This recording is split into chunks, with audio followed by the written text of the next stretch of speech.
Alright, we have lesson 8.5. It's the last lesson in the first part of chapter 8.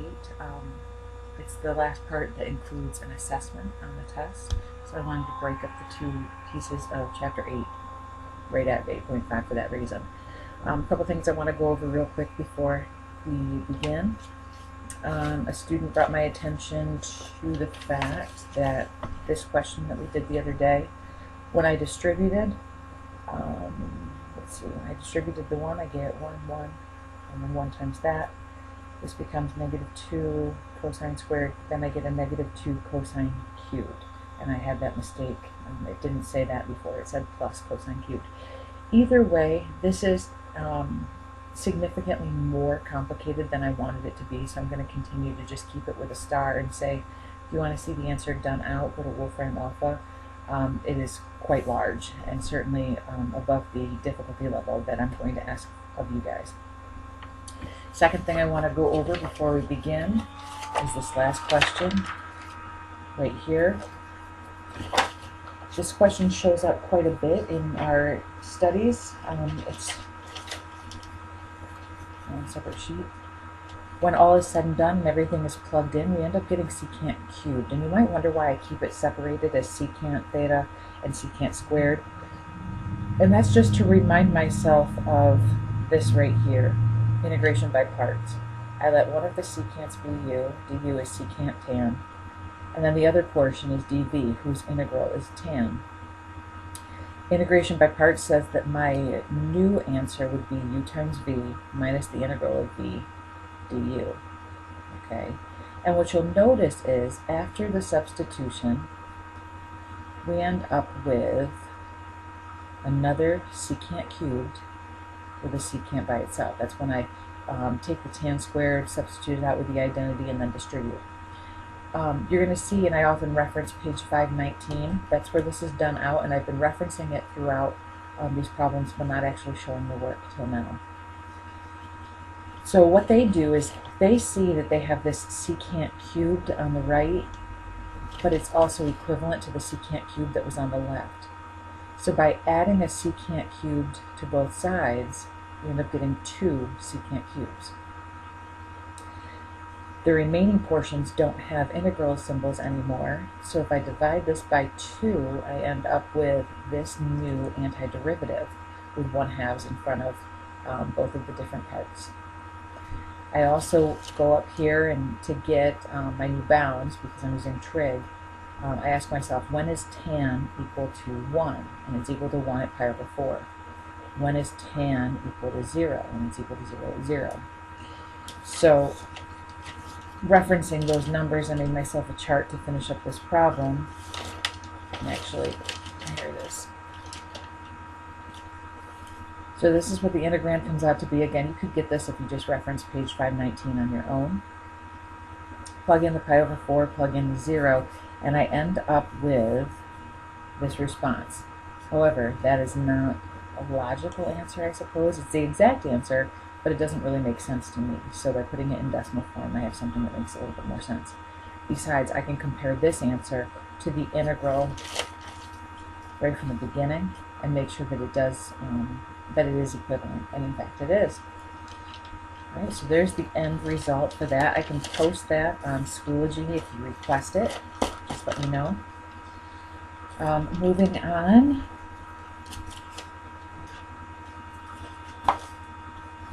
Partial fractions. Partial fractions is another way to decompose. Let's see, decompose, and end up getting something that's integrable that might not have been integrable before. So, in order to do this successfully, you got to remember that we're using rational functions, so fractions, and in order to do them, to break them down, or rather decompose them, you have to know how to factor. So this whole section is based on factoring. We're going to be able to factor everything into either linear factors or what we call irreducible quadratics, and you'll see that when it comes out. It says determine the antiderivative of the following using the method of completing the square. So if you recall, completing the square takes the b term, assuming that this coefficient is 1, and it is. It takes the b term, divides it by 2, and squares it. You could write this as negative 2.5. I'm going to write it as negative 2.5 just because. And it ends up being 6.25. Just to double check because I'm on brain vacation right now. So 2.5 times itself, 6.25. Yeah. So that tells me that my integrand needs to be rearranged. I need 6.25. Now I had a 6, but I need to subtract 6.25 to maintain equilibrium, to maintain balance. Okay? You can do this a number of ways. You could have added 0.25 and subtracted 0.25 just to make the 6 what you needed it to be. But either way, I end up with 1 over x minus 2.5 quantity squared minus 0.25. I don't really like looking at it this way. Maybe I should have gone back to fractions, so I'm going to do that.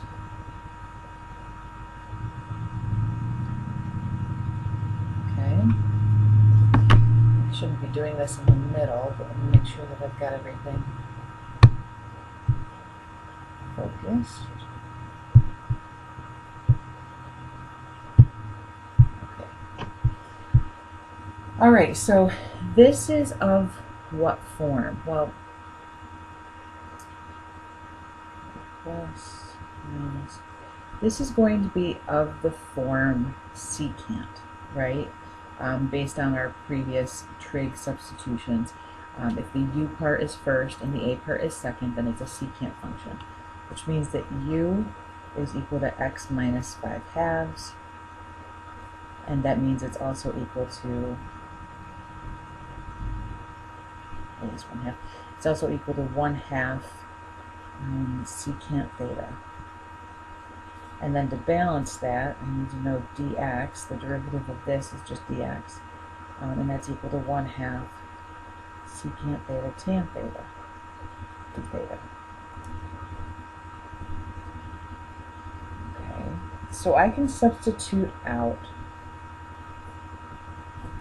my x with what x is equal to, which is 1/2 secant theta plus 5 halves, and then there's a minus 5 halves,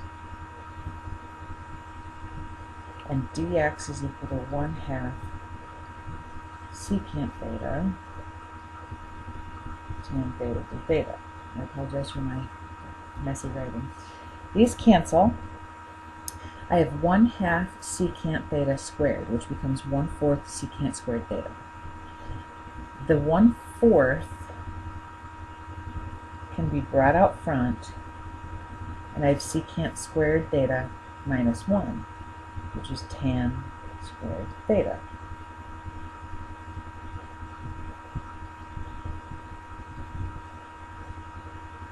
Now it's just tan theta.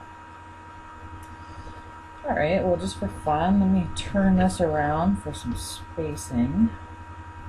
That's now going to become 1/8 pulled out front of secant theta over tan theta,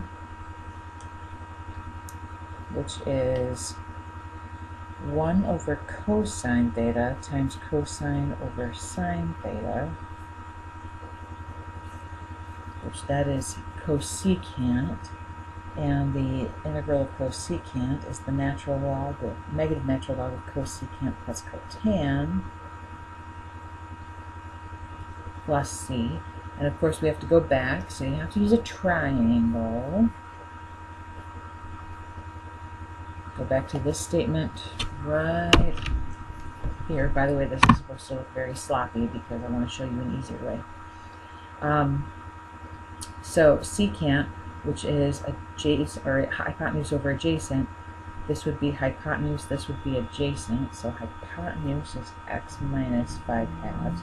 Adjacent is 1/2, and then this opposite side is going to be the square root of this that we had in here.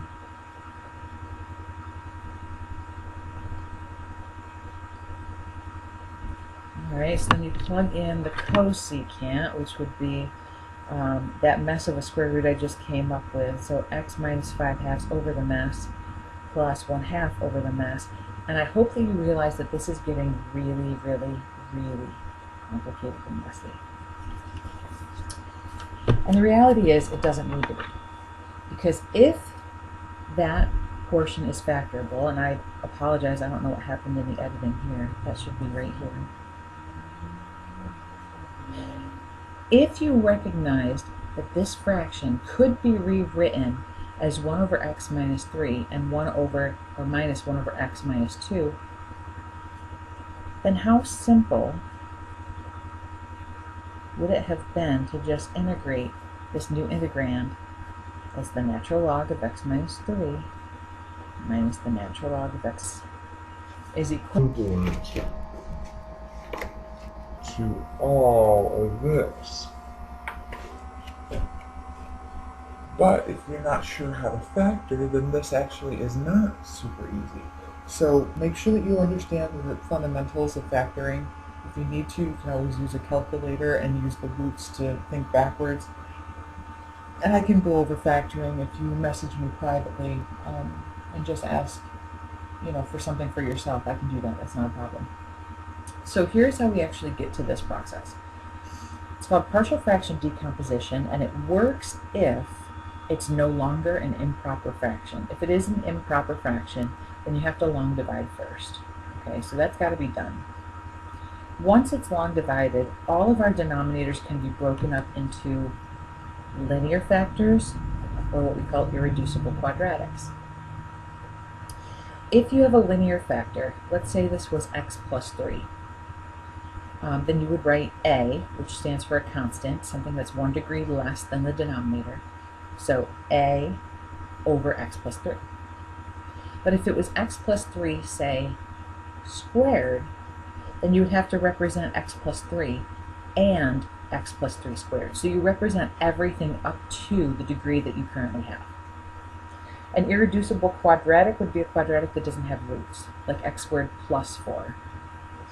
If that was raised to, say, the 5th power, then you would have denominators of x squared plus 4, x squared plus 4 squared, x squared plus 4 cubed, x squared plus 4 to the 4th, and x squared plus 4 to the 5th.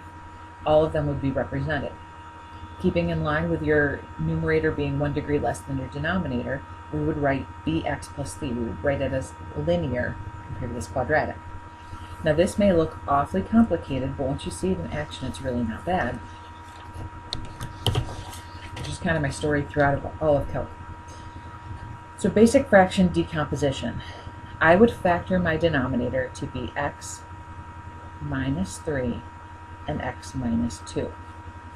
These are two linear pieces, which means 1 degree less than linear would be a constant. So this must be equivalent to a constant over x minus 3 plus a different constant. It might be the same, but I don't know that, over x minus 2. Okay, do we understand that part? This denominator, and because the numerator has to be a degree less, you just put one standard variable up here for both of those and represent the constant. Now, some of this will look familiar from Algebra 2.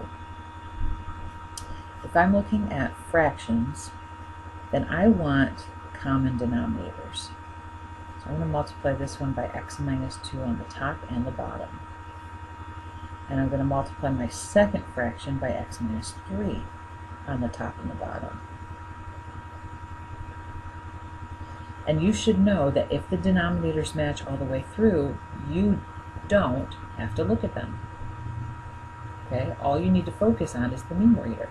Well, the numerators give me 1 equals ax minus 2a distributed plus bx minus 3b. Alright, so here's where this is the new learning is going to come in. I'm going to rearrange my right side of the equal sign into a linear function. I see x's here and here, which means a plus b is the coefficient of the x term. And since negative 2a and negative 3b don't have x attached to them, they must be my constant term. Take a second to look at that. This now says mx plus b. It's a linear function, okay? If this is supposed to match this side of the equation, then what should the coefficient of x be? Do I see x over here? Since I don't, then a plus b together must equal 0. And since this is representing the constant term, and there is a constant on the other side, then negative 2a minus 3b must be equal to 1. Okay, let me walk through that one more time.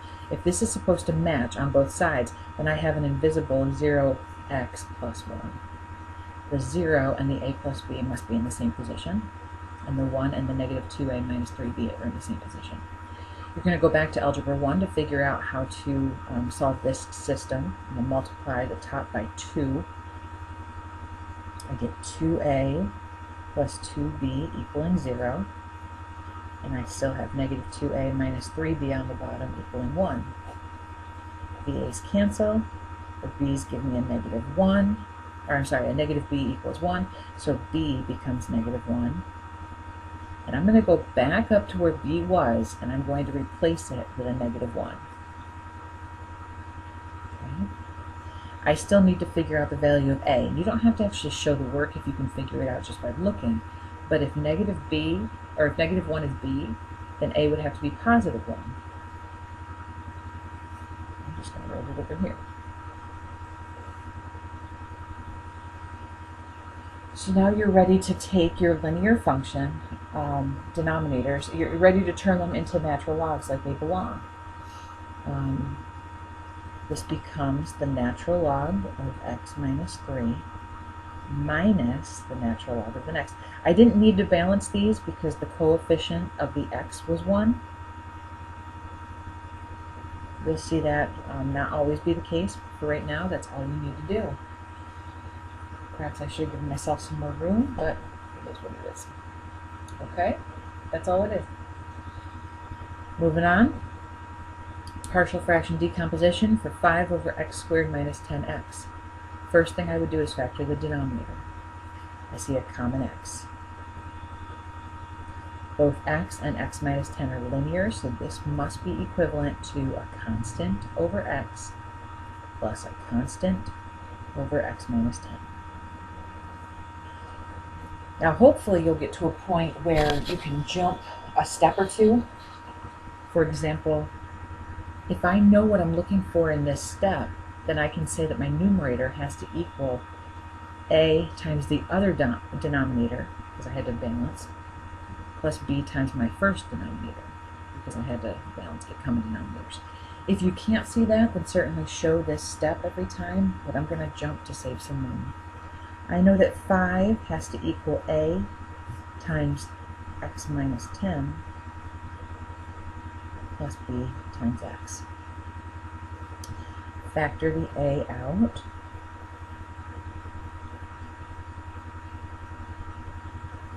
Line things up. We've got a plus b as coefficients of my x, and minus 10a for my constant. You could write plus a negative 10a if you'd rather see it that way, but don't forget that these have to match, so a plus b must be 0, and I know that negative 10a is equal to 5. Well, that makes 5 negative 1/2, or that makes a negative 1/2.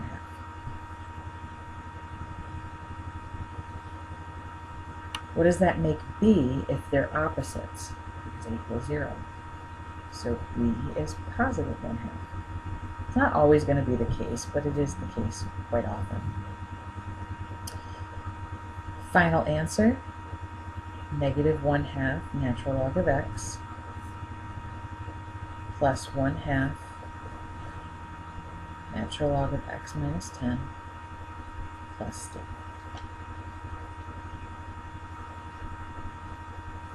Okay, yours may look a little bit different if you chose to put the x minus 10 first. Then your a would be a positive 1/2 and your b would be a negative 1/2. But either way, negative 1/2 will be paired with the x, and positive 1/2 will repair with the x minus 10. Okay, more complicated fraction. Keep in mind the denominator is still larger, so I don't have to do anything special there. But what does this end up being when I factor it? I've got x squared plus 2x plus 1, but that can be factored further. It's actually x plus 1 quantity squared. These are both linear. I realize that that's squared, but don't look there, look inside the parentheses. So it's going to be represented a little bit differently. I've got a over x, I've got b over x plus 1, but if you remember, I have to do a separate c over x plus 1 squared. You do them for every single linear factor up to the degree that you see here. Alright, so I know that 5x squared plus 20x plus 6 is equivalent to a times, well, what's a missing? If the common denominator is this, a is missing the x plus 1 squared.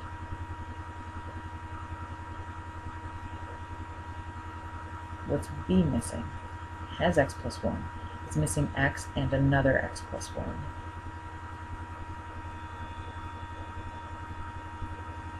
And c is missing just the x.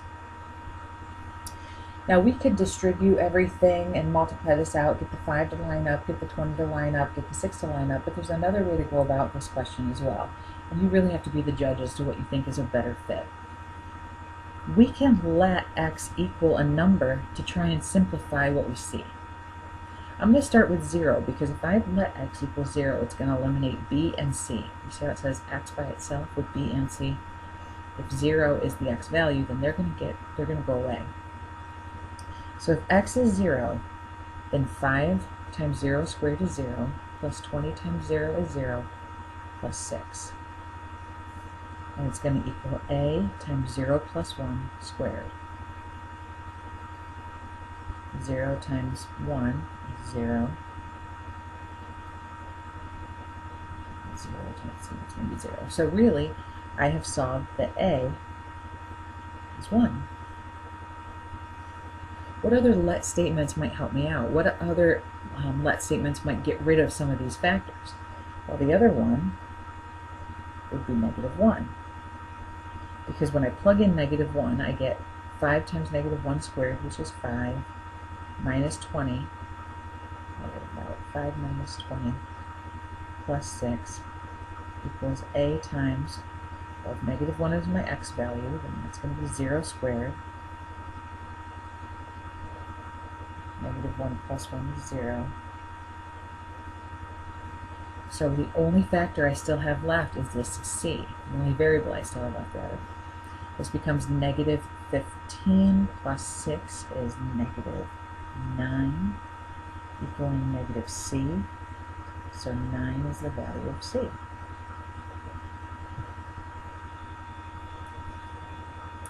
To figure out b, you can use any number you want, but keep in mind we already know 6 and 9 for our a and our c value. So maybe I pick 1. If x is 1, then I get 5 plus 20 plus 6 equaling 6 times 2 squared plus b times 1 times 2 plus 9 times 1. And I apologize for not giving you any room here. That's awful. Move off to the side here. 25 with 6 is 31. Is equal to 6 times 4 is 24. B times 2 is 2b plus 9. In other words, this becomes 33. If I move it to the other side, I get -2 equaling 2b. So b is equivalent to -1.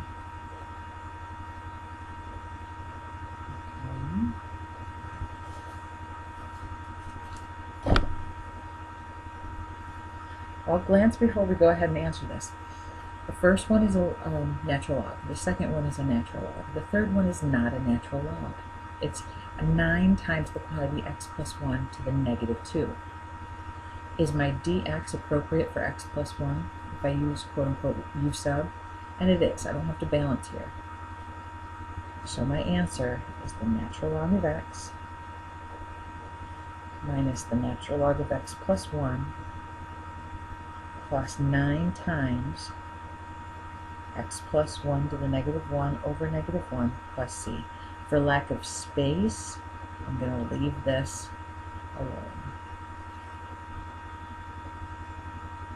Okay? Right? U to the negative 2 becomes u to the negative 1 over negative 1. It's the u to the 1s where you would end up with u to, or u to the negative 1s, you would end up with u to the 0 over 0 that we end up using natural log. Alright, moving along. Determine the antiderivative of the following. The denominator has an exponent, leading coefficient, or leading exponent of 4. The numerator has 3, so I don't have to long divide here. But can it factor any further? And this part over here can. I've got 2 linear factors and an irreducible quadratic, which means I have a over x, b over x minus 1, and cx plus d over x squared plus 4. Right, your numerator has to be 1 different than your denominator. Okay, 1 degree less. All right, 2x cubed plus, actually not plus, minus 4x minus 8 is equal to a times, well, what's a missing? X minus 1 and x squared plus 4. B is missing x and x squared plus 4. And cx plus d is missing x times x minus 1. We can do let statements, certainly. We can multiply out if you don't think that's too difficult. It's really up to you. You saw the let statements before. I'm going to multiply this one out and show you what happens. I've got a times x cubed plus 4x minus x squared minus 4 plus b times x cubed plus 4x plus cx plus d times x squared minus x. This becomes ax cubed plus 4x, whoops, 4ax minus ax squared minus 4a plus bx cubed plus 4bx plus cx cubed minus cx plus dx squared minus dx. Alright, it might seem kind of crazy, but I'm going to line up my terms now. And in doing so, I'm going to make sure that every single term is accounted for. I don't have an x squared term over here yet, so I'm going to write 2x cubed plus 0x squared minus 4x minus 8. My cubed terms, I have a and b with the cube. I also have c. Okay, so a plus b plus c, my coefficient of x cubed. My x squared, I've got negative a, positive d. My x term, I have 4b minus c minus d.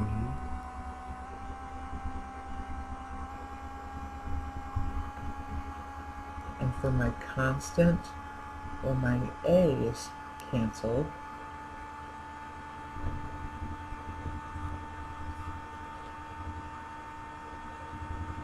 That doesn't seem right. All right, let me see what I did wrong. A is missing x minus 1 and x squared plus 4.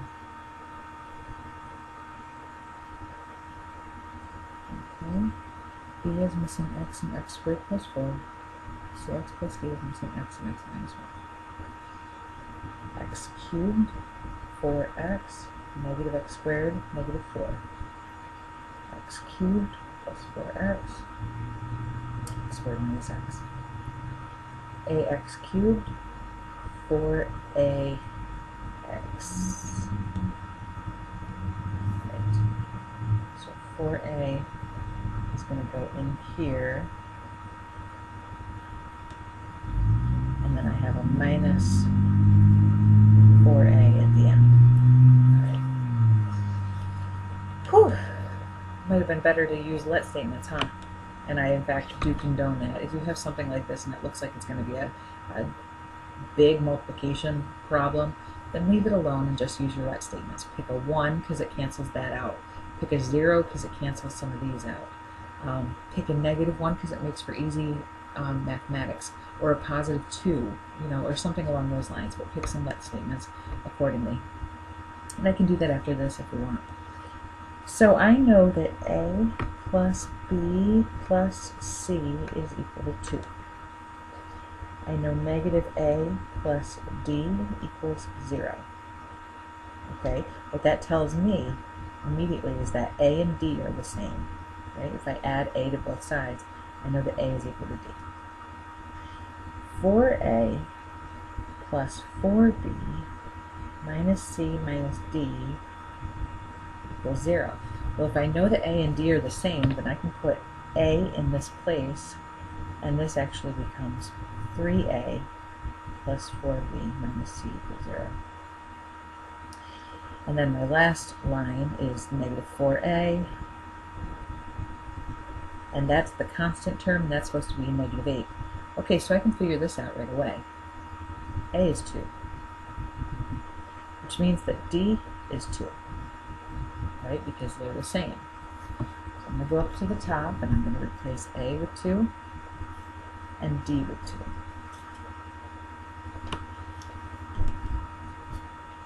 Okay. So what else does that tell me?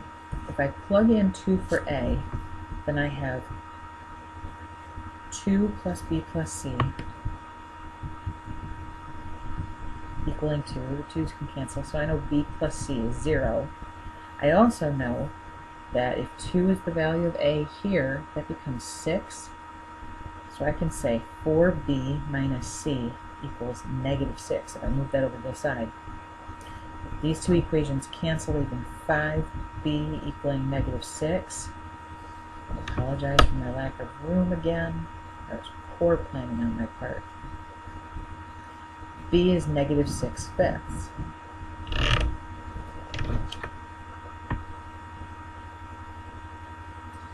Alright, so how do I find C? Well, I can plug into any of these equations where I have C kind of by itself. In this case, I know A is 2, B is negative 6/5, plus C is equal to 2. So again, if the 2's cancel here, then I know that C is equal to positive 6/5.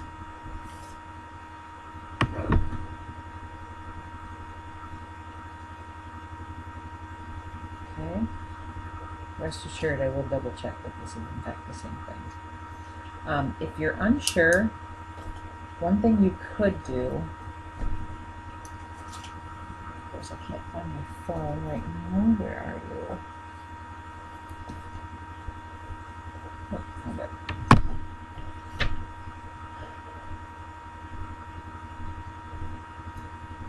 Just as a, I mean, it's not foolproof, but if you want to check real quick, you could say the original integrand, which is 2x cubed minus 4x minus 8 over x squared minus x and x squared plus 4, and compare that to the integrand that you came up with, which was 2 over x negative 6/5. Oops, not see that. Try that again. 2 over x.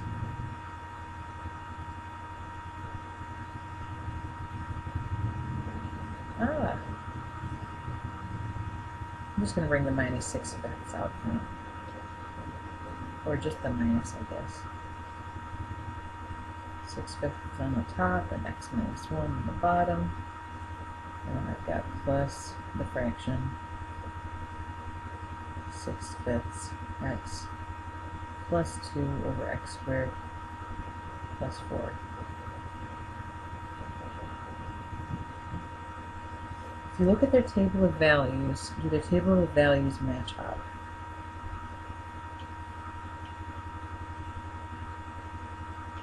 And I'm hoping that you'll see quickly that they actually don't. So there's a clue that they are not equivalent. My inside, or my first integrand, and what I came up with are not the same. There's probably a mistake in my multiplication somewhere down here. That's quite possible. That being said, I'm going to use this opportunity, instead of continuing in this manner, I'm going to use what I told you before with the let statements. So here's what I know.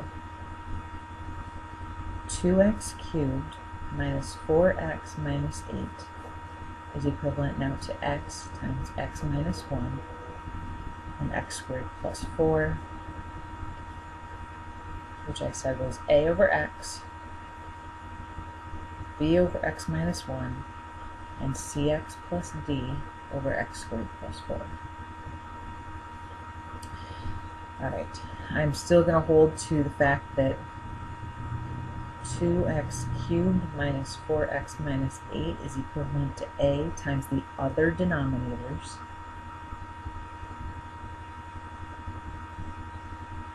b times the other denominators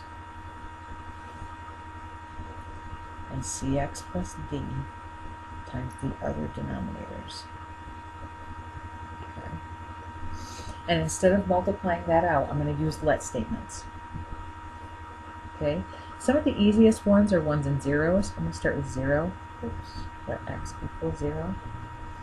If 0 is plugged in for x, I get negative 8 on the left. I get a times negative 1 times 4. I get b times 0 times 4. I get c times 0 plus d times 0 times negative 1. This quantity disappears, this quantity disappears, and I'm left with negative 8 equaling negative 4a. And again, we already found that a was 2, so I feel good about that one. Another good let statement would be 1, because I see x minus 1, so I know that that will cancel out.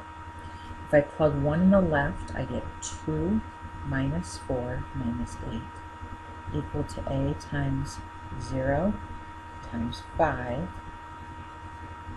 plus b times 1 times 5 plus c plus d times 1 times 0.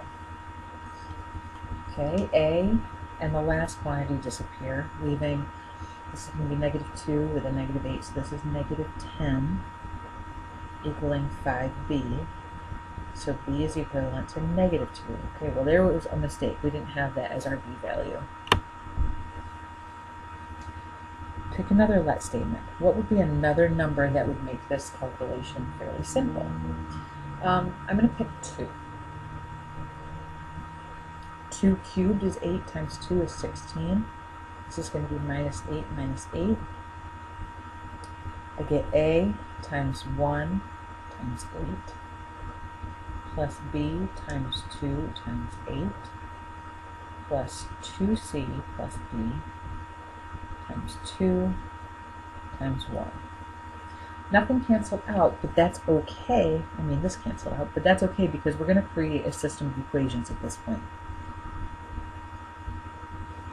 16b, if we need to create a system.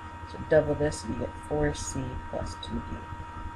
And by the way, I already know that a is 2, so this is 16. I already know that b is negative 2, so this is negative 32.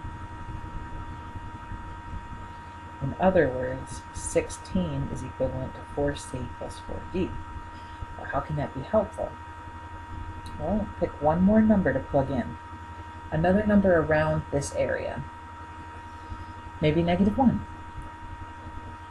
If I plug in negative 1, I get negative 2 plus 4 minus 8, equaling a times negative 2 times 5 plus b times negative 1 times 5 plus negative c plus d times negative 1 times negative 2. Alright, do some calculations. I get negative 6 equals negative 10a minus 5b. This becomes a positive 2, so I'm just going to distribute a positive 2, which would be negative 2c and positive 2d. Well, if you remember, I know a and b, so this is negative 10 times 2, which is negative 20. This is negative 5 times negative 2, which is 10. I get a negative 10, bring it to the other side, positive 10 makes that a positive 4. Alright, then I can create a system out of these two equations. Very long process for some of these. Alright, so 16 and 4c4d.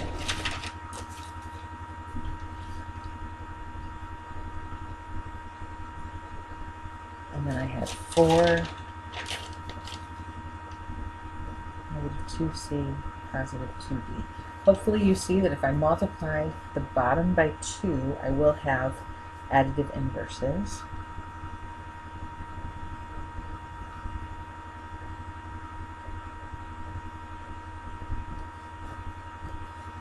Leaving me 24 equaling 8d. In other words, d must be the value 3.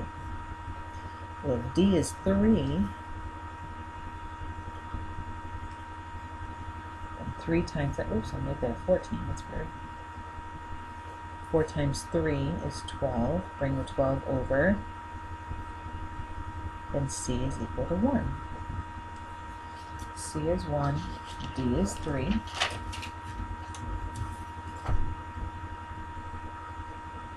I'm going to write these on the other side. 2 over x, negative 2. Alright, we're going to try this. Whew. Integral of 2 over x minus 2 over x minus 1 plus x plus 3 over x squared plus 4.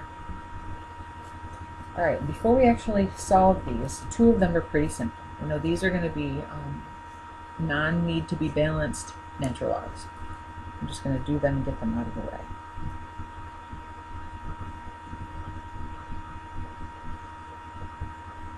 What's going to happen with x plus 3 over x squared plus 4? Let's run through our options that we have. U sub. U sub is going to be a problem when we have the 3, because all I want in the numerator is 2x.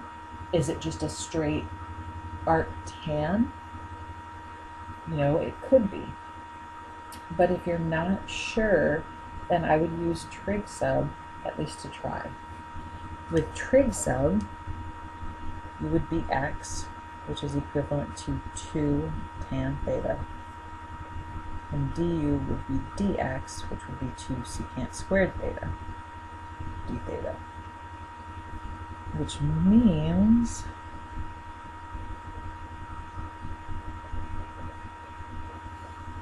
I end up with 2 tan theta plus 3 over, let's see, if this was 4 tan squared theta plus 4, the 4's come out, factor, so this would be 4 secant squared theta, 2 secant squared theta d theta. Okay, those cancel. That cancels. And I'm left with the integral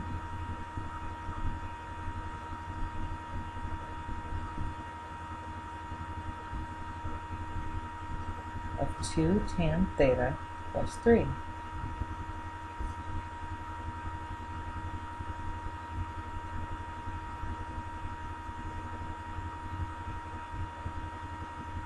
The integral of 2 tan is going to be 2 times the negative natural log of cosine theta. And the integral of 3 is going to be 3 theta. Now right now, right now this is kind of messy because I've got x's and thetas and I don't want them in one response. So I'm going to reference my triangle. Opposite over adjacent is x over 2, and x squared plus 4 square root is the hypotenuse. Final answer, 2 times the natural log of x minus 2 times the natural log of x minus 1. The 1/2 and the 2 can cancel here, leaving negative natural log of cosine would be 2 over that.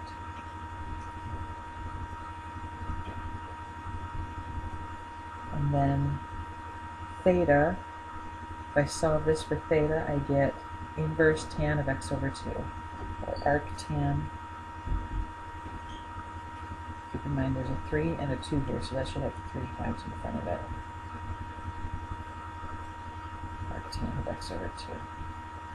Whew, that's a beast. Would that be on the test? No. Alright, and looking ahead, I think we have just one more. Of course, finally we have some room for it, though. Okay, last question. Denominator is still bigger, so I don't have to do any sort of long division, and it's irreducible already as a quadratic, so I know I'm going to have ax plus b over x squared plus 2 plus cx plus d, a whole set of different constants, over x squared plus 2 b squared. Remember, you have to work your way up to that degree using all of the factors. Alright, 8x cubed plus 13x is equivalent to ax plus b times 1x squared plus 2, and the cx plus d is set. This one's not a big deal to multiply through, so I'm going to do that, but I'm also going to account for all of the different terms that I should have in this standard form polynomial. I get ax cubed plus 2ax plus bx squared plus 2b plus cx plus d. I'm going to write it a little bit better here. I only have 1 cubed. I only have 1 squared. I have 2a plus c as my x, and I have 2b plus d as my constant. Whoops, d. A couple of these I can figure out immediately. A is in the same position as 8, so they have to be the same. 0 and b are in the same position, so they have to be the same.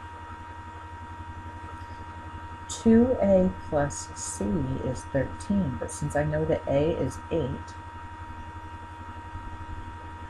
then c must be -3. And 2b plus d is 0, and since b is 0, then d is also 0. 0, 0, -3, 8. Which means I'm integrating 8x over x squared plus 2. I'm going to separate these. And I'm also integrating -3x over x squared plus 2. Neither of those x's in the numerators has the correct coefficient for a u sub. The u sub coefficient should be 2. I'm going to pull the 8 out, I'm going to put a 2 in, balance it with a 1/2. Pull the -3 out, put a 2 in, balance it with a 1/2. And here's what I have. 4 times the integral of 1 over x squared plus 2, I'm sorry, x over x squared plus 2.